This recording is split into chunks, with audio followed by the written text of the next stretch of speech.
Hello guys, अस्सलाम वालेकुम। My name is Asif. आज हम सीखने वाले हैं इंग्लिश लैंग्वेज के कुछ सेंटेंसेस। अगर आप लोग भी सीखना चाहते हैं तो फिर मेरे साथ वीडियो की लास्ट तक बने रहिए। हमारा जो पहला सेंटेंस है वो है किसी को मुझे बताना चाहिए था। किसी को मुझे बताना चाहिए था। अगर एक लड़का होता है वो अपनी ज़िंदगी में बहुत सी मुश्किलातें देख रहा होता है, उसकी ज़िंदगी मुश्किल में चल रही होती है, तो फिर दूसरे उसके फ्रेंड्स को पता होता है कि भाई हमारे फ्रेंड की जो लाइफ है वो तकलीफ़ों में गुज़र रही है, और उसके एक फ्रेंड को नहीं पता होता जो दूसरे फ्रेंड्स को कहता है कि किसी को मुझे बताना चाहिए था कि हमारे फ्रेंड की जो लाइफ है वो तकलीफ़ों में गुज़र रही है, हम उसकी मदद करते। किसी को मुझे बताना चाहिए था। तो फिर इस सेंटेंस की इंग्लिश है somebody should have told me। somebody should have told me। किसी को मुझे बताना चाहिए था। somebody should have told me। हमारा जो नेक्स्ट सेंटेंस है वो है बहुत सारे लोग आ रहे हैं। बहुत सारे लोग आ रहे हैं। अगर एक आदमी की बर्थडे पार्टी होती है, उसमें उसका फ्रेंड पूछता है उसे कि भाई तुम्हारी बर्थडे पार्टी में कितने लोग आ रहे हैं, तो फिर वो कहेगा बहुत सारे लोग आ रहे हैं, बहुत सारे लोग आ रहे हैं। तो फिर इस सेंटेंस की इंग्लिश है a lot of people are coming. A lot of people are coming. बहुत सारे लोग आ रहे हैं। A lot of people are coming. हमारा जो नेक्स्ट सेंटेंस है वो है थोड़ा केक और ले लो, बहुत बचा हुआ है। थोड़ा केक और ले लो, बहुत बचा हुआ है। एक लड़का होता है जिसकी बर्थडे पार्टी होती है, वो अपने फ्रेंड को कहता है कि भाई ये जो केक है ना बहुत बचा हुआ है, थोड़ा केक और ले लो।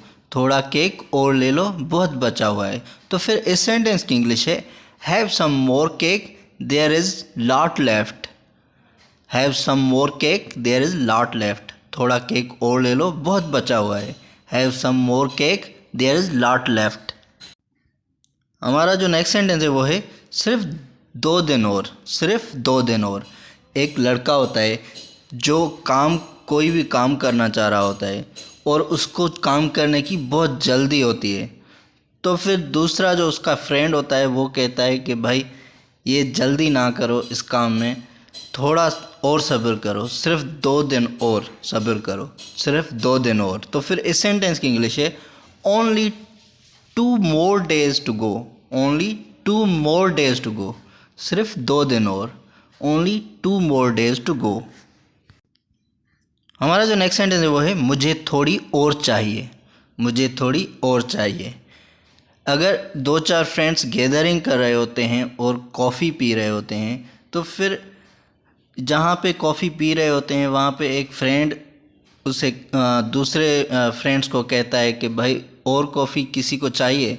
तो फिर एक फ्रेंड कहता है कि भाई मुझे थोड़ी और चाहिए, मुझे थोड़ी और चाहिए। तो फिर इस सेंटेंस की इंग्लिश है आई वांट सम मोर।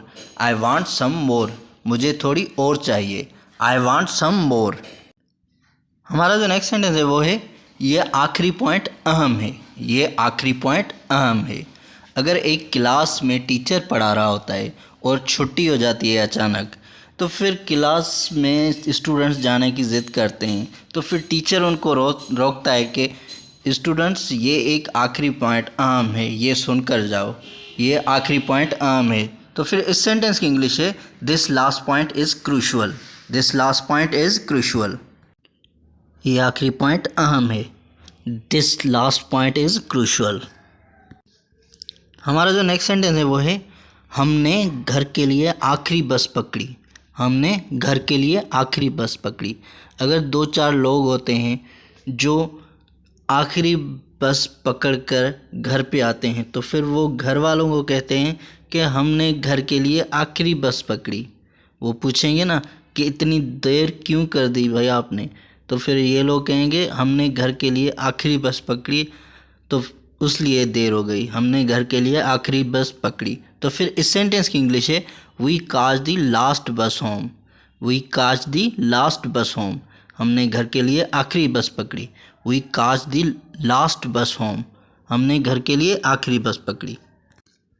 हमारा जो नेक्स्ट सेंटेंस है वो है मुझे तुमसे ज़ख्म लगा है।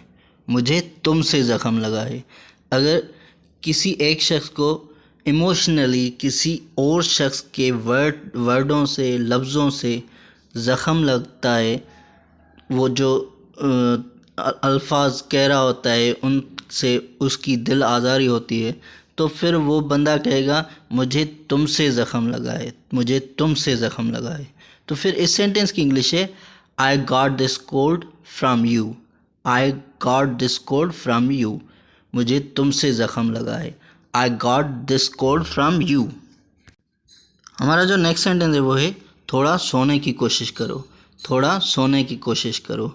अगर कोई भी बंदा बीमार होता है और उसको नींद की ज़रूरत होती है, तो फिर उसको अपनी माँ कहती है कि बेटा थोड़ा सोने की कोशिश करो, तुम्हारी तबीयत ठीक हो जाएगी, आपको आराम की ज़रूरत है, थोड़ा सोने की कोशिश करो। तो फिर इस सेंटेंस की इंग्लिश है try to get some sleep. Try to get some sleep, थोड़ा सोने की कोशिश करो। Try to get some sleep. हमारा जो नेक्स्ट सेंटेंस है वो है जब मुझे मौका मिलेगा मैं फिर से कॉल करूँगा। जब मुझे मौका मिलेगा मैं फिर से कॉल करूँगा। अगर एक आर्मी मैन होता है जो आर्मी में ट्रेनिंग कर रहा होता है और उन लोगों को कम मौका मिलता है अपनी फैमिली से बात करने का कॉल पे, तो फिर वो कहेगा कि जब भी मुझे मौका मिलेगा मैं अपनी फैमिली से बात करूँगा। जब मुझे मौका मिलेगा मैं फिर से कॉल करूँगा। तो फिर इस सेंटेंस की इंग्लिश है I'll call again when I get a chance. I'll call again when I get a chance. जब मुझे मौका मिलेगा मैं फिर से कॉल करूँगा। I'll call again when I get a chance. हमारा जो नेक्स्ट सेंटेंस है वो है इस कमरे में बहुत कम धूप आती है। इस कमरे में बहुत कम धूप आती है। दो शख्स होते हैं जो उस कमरे में जाते हैं जहाँ पर धूप कम आती है, तो फिर एक शख्स दूसरे से कहेगा कि भाईजान इस कमरे में बहुत कम धूप आती है। इस कमरे में बहुत कम धूप आती है। तो फिर इस सेंटेंस की इंग्लिश है this room gets very little sunshine. This room gets very little sunshine, इस कमरे में बहुत कम धूप आती है। This room gets very little sunshine. This room gets very little sunshine. हमारा जो नेक्स्ट सेंटेंस है वो है खुद पर भरोसा रखो। खुद पर भरोसा रखो। एक शख्स कोई काम करना चाह रहा होता है और वो काम उससे हो नहीं पाता है, तो फिर वो हिम्मत हार के बैठ जाता है। तो फिर दूसरा शख्स उसे हिम्मत दिलाने की कोशिश करता है कि भाई खुद पर भरोसा रखो, तुम ये काम कर लोगे, खुद पर भरोसा रखो। तो फिर इस सेंटेंस की इंग्लिश है believe in yourself. Believe in yourself, खुद पर भरोसा रखो। Believe in yourself. अगर आप लोग मेरे चैनल पर नए हैं तो प्लीज़ मेरे चैनल को सब्सक्राइब करें ताकि मेरी हर आने वाली वीडियो आप तक पहुंचती रहे।